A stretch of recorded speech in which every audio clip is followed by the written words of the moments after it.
Theme பார்க்ல ஒரு அழகான பூங்கா இருக்குது. செந்தில், மீனா, பாகியராஜ், மலரு எல்லாம் சூப்பரா போட்டோ எடுத்துட்டு இருக்காங்க.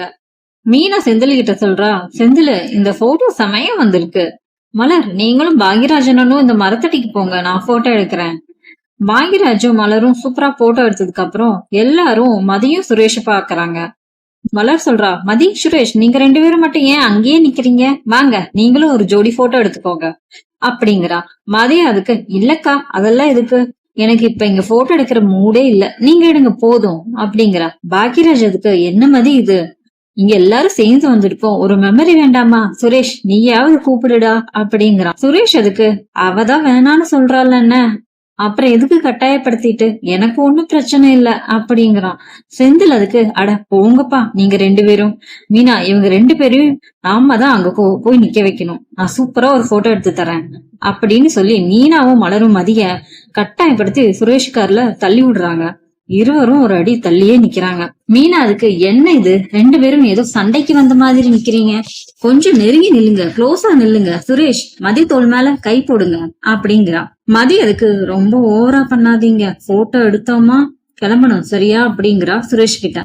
சுரேஷும் முணுமுணுக்குறான், எனக்கு மட்டும் என்ன ஆசையா, இவங்க டார்ச்சர் பண்றாங்கன்னு தான் கூட வந்து நிக்கிறேன் அப்படிங்கிறான். செந்தில் சொல்றான், ரெடி 1 2 3 சரிங்க பாப்போம் அப்படிங்கிறாங்க. இவங்க ரெண்டு பேரும் உலகத்திலேயே இவங்கதான் சூப்பரான ஜோடின்னு நினைக்கிற மாதிரி ஃபேக் ஸ்மைலோட போஸ்ட் கொடுக்குறாங்க.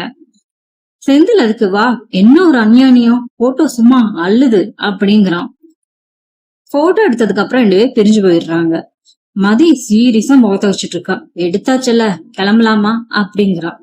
சுரேஷ் அதுக்கு, அப்பாடா இவ சிரிச்ச சிரிப்பா என் கண்ணே பூசிடுச்சு அப்படிங்கிறான். மீனா போட்டோவை பார்த்து ரொம்ப சர்ப்ரைஸ் ஆகி, நிஜமாவே இவங்க ரெண்டு பேருக்கும் இடையில இவ்வளவு லவ் இருக்கா, போட்டோவை பார்த்தா அப்படித்தான் தெரியுது அப்படின்னு தனக்குள்ளேயே சொல்லிக்கிறா. தீம் பார்க்ல ராஜியும் மதியும் ஐஸ்கிரீம் சாப்பிட்டு இருக்காங்க. அவங்கள தள்ளி நின்று ஒருவன் கருப்பு கண்ணாடி போட்டு ராஜியே பாத்துட்டு இருக்கான். ராஜி, அங்க பாரு, அந்த ஆளு நம்ம வந்ததுல இருந்து உன்னையேதான் பாத்துட்டு இருக்கான், எனக்கு என்னமோ சரியா படலன்னு மதி சொல்றாங்க. ராஜி பதட்டமாகி, ஆமா மதி, நானும் கவனிச்சேன், அந்த பக்கம் ராட்டினத்துக்கு போனப்பவும் அங்கேயே நின்னுட்டு இருந்தான், யாருன்னு தெரியலையே அப்படின்னு ராஜி சொல்றான்.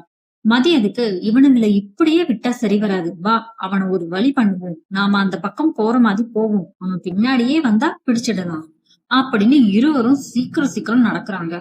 அந்தவனும் இவங்களை பின்தொடர்ந்துட்டே வரான்.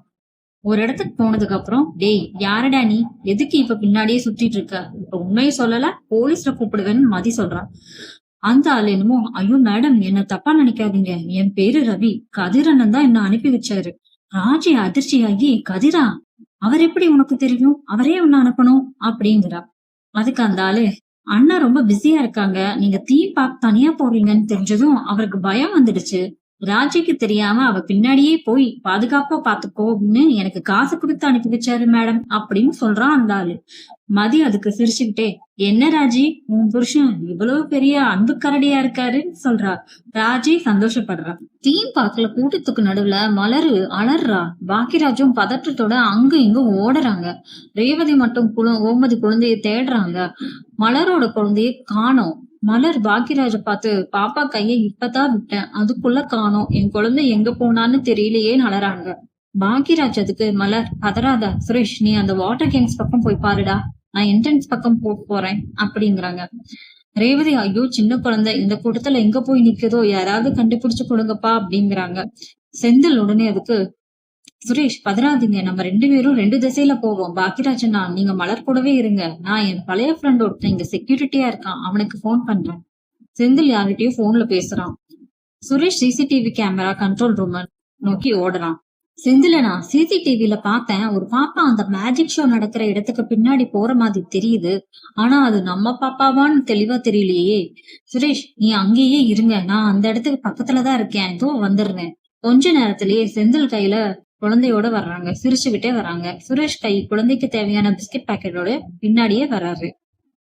மலரண்ணே, இந்தா உங்க குழந்தைய பாருங்க, நீங்க ஒரு பெரிய பொம்மைய வெடிக்கு பார்த்து தின்னுட்டு இருந்தா. மலர் உடனே குழந்தைய கட்டி பிடிச்சு முத்தம் கொடுக்குறாங்க. சில்லமே, செந்தில் உங்களுக்கு எப்படி நன்றி சொல்றதுன்னே தெரியல. சுரேஷ் அதுக்கு செந்தில் மட்டும் இல்லையேனா குழந்தைய கண்டுபிடிக்கிறது கஷ்டமா இருந்திருக்கும். செந்தில் செக்யூரிட்டி கிட்ட சொல்லி அனௌன்ஸ் பண்ண சொல்லனேனா நான் சிசிடிவில பார்த்தது கூட வீணா இருக்கும். அண்ணாவோட டைமிங் தான் பாப்பாவை சீக்கிரம் கண்டுபிடிக்க உதவியா இருந்தது. பாகியராஜுக்கு செந்திலுக்கும் சுரேஷுக்கும் நன்றி சொல்றாங்க. நீங்க 2 பேரும் நிஜமாவே எங்க குடும்பத்துக்கு பெரிய பலமா. சுரேஷ் நீயும் தான். அடுத்த சீன்ல தீம் பார்க்ல மீனா ஷாலினின்னு ஒரு பொண்ணு கிட்ட பேசிட்டு இருக்காங்க. அது மீனாவோட பழைய ஃப்ரெண்டாமா. செந்தில் தூரத்துல ஒரு சாதாரண உடையில ஸ்நாக்ஸ் வாங்கிட்டு வந்துட்டு இருக்காங்க. ஷாலினி சொல்றாங்க, மீனா உன்னை பார்த்தாலே தெரியுது நீ ரொம்ப லக்கின்னு. உன் ஹஸ்பண்ட் செந்தில் கவர்மெண்ட் ஆபீசர்னு கேள்விப்பட்டேன். இப்ப எந்த ரேங்க்ல இருக்காரு? கலெக்டர் ஆபீஸ்ல பெரிய போஸ்டிங்கா? மீனா சொல்றா, அதுக்கு செந்தில் சாதாரண வேலையை தான் செய்யறான்னு சொல்ல தயங்கி, ஆமா ஷாலினி, இப்ப அவர் டிபார்ட்மெண்ட் ஹெட்டா இருக்காரு. அவர்கிட்ட பெர்மிஷன் வாங்காம அந்த ஏரியால ஒரு செங்கல் கூட நகர்த்த முடியாது. ரொம்ப ஸ்ட்ரிக்ட் ஆபீசர் அவரு அப்படிங்கிறா. செந்தில் வந்துட்டான். அவகிட்ட இந்த பாக்கெட்ல நீட்டி, மீனா தோ நீ கேட்ட காரா சேவு. அப்புறம் அங்க ஒரு பையன் எக்ஸ்ட்ரா காசு கேட்டான். கவர்மெண்ட் ரூல்ஸ் படி அவ்வளவு தர முடியாதுன்னு சொல்லி குறைச்சு வாங்கிட்டு வந்துட்டேன் அப்படின்னு சொல்றான். ஷாலினி அதுக்கு, வாவ், அந்த அதிகாரம் உங்க பேச்சிலேயே தெரியுது சார். மீனா சொன்னாங்க நீங்க பெரிய சீனியர் கமிஷனர் ரேங்க்ல இருக்கீங்கன்னு. நிஜமாவே பெருமையா இருக்கு அப்படின்னு சொல்றாங்க. செந்தில் அதுக்கு தனக்குள்ளேயே சொல்லிக்கிறான், என்னது கமிஷனரா? அடிப்பாவி, நான் வெறும் கிளர்க்கா தாண்டி இருக்கேன், என்ன கமிஷனர் ஆக்கிட்டியே. அது இது மக்கள் சேவை செய்யறங்க அப்படின்னு சமாளிக்கிறான் செந்தில். அப்ப ரேவதி இங்க வரா. என்ன மீனா, ஷாலினி கிட்ட என்னமோ பேசிட்டு இருக்க? செந்தில் தம்பி, போன வாரம் கூட எங்க வீட்டுக்காரர் அந்த யூரியா மானியம் விஷயமா உங்க ஆபீஸ்க்கு வந்தாராம். நீங்க தான் ஃபைல நிறுத்தி கொடுத்தீங்களாமே, ரொம்ப நன்றிங்க அப்படிங்கிறாங்க. அதுக்கு ஷாலினி, என்னது மானியம் வாங்குற ஆபீஸா? மீனா நீங்க என்னமோ பெரிய லெவல்னு சொன்னையே. மீனாக்கு பதட்டம் ஆயிடுறா. அது செந்தில் இப்ப ஸ்பெஷல் டியூட்டியில இருக்காரு. அதான் எல்லா வேலையும் பாக்குறாரு. உனக்கு ஒரு முக்கியமான விஷயம் சொல்லணும், வா வேற எங்கேயாவது போய் பேசலான்னு அந்த ஃப்ரெண்ட கூட்டிட்டு போயிடுறா. செந்தில் தனக்குள்ள என்ன சொல்லிக்கிறான், நான் மீனா இன்னும் கொஞ்ச நேரம் இங்க இருந்துதான் என்ன இந்த நாட்டுக்கே பிரசிடென்ட் ஆக்கி இருப்பா போல அப்படின்னு நொந்துக்கிறான். தங்கராஜும் கோமதியும் பேசிட்டு இருக்காங்க. அப்போ ஒரு பழைய விஷயம் வெளியே வருது. தங்கராஜ், கோமதி அம்மா, உங்க குடும்பம் குன்னக்குடியில அந்த சிவன் கோயில் திருவிழியா இருக்கு. உங்க மாமனார் பேரு சுப்பையாவா அப்படின்னு கேக்குறான். கோமதி அதுக்கு, ஆமா தம்பி, உங்களுக்கு எப்படி தெரியும்? தங்கராஜோட முகமே மாறிடுச்சு. மறக்க முடியுமா, 30 வருஷத்துக்கு முன்னாடி எங்க அப்பா கிட்ட இருந்து அந்த பூர்வீக நிலத்தை ஏமாத்தி வாங்கினது உங்க குடும்பம் தானே.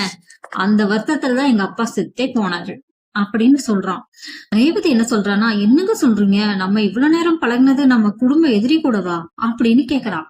கோமதி அதுக்கு, தம்பி, அது ஏதோ தப்பா நடந்திருக்கலாம், எங்க வீட்டுக்காருக்கு இது தெரியுமான்னு கூட எனக்கு தெரியாது. தங்கராஜ் அதுக்கு, என்னம்மா தெரியாம என்ன, பாண்டியன் தான் அந்த நிலத்தை எழுதி வாங்கினாரு. அந்த மனுஷன் குடும்பம் கூடவா என் பொண்டாட்டி பிள்ளையெல்லாம் பழக விடுறேன் நானு. ரேவதி வா, இவங்க கிட்ட எல்லாம் நம்ம இன்னும் பேசவே கூடாது. அத்தை மாமா கிட்ட சொல்லி இவங்களை ஊருக்கு அனுப்புற வேலையை பார்க்கலாம்.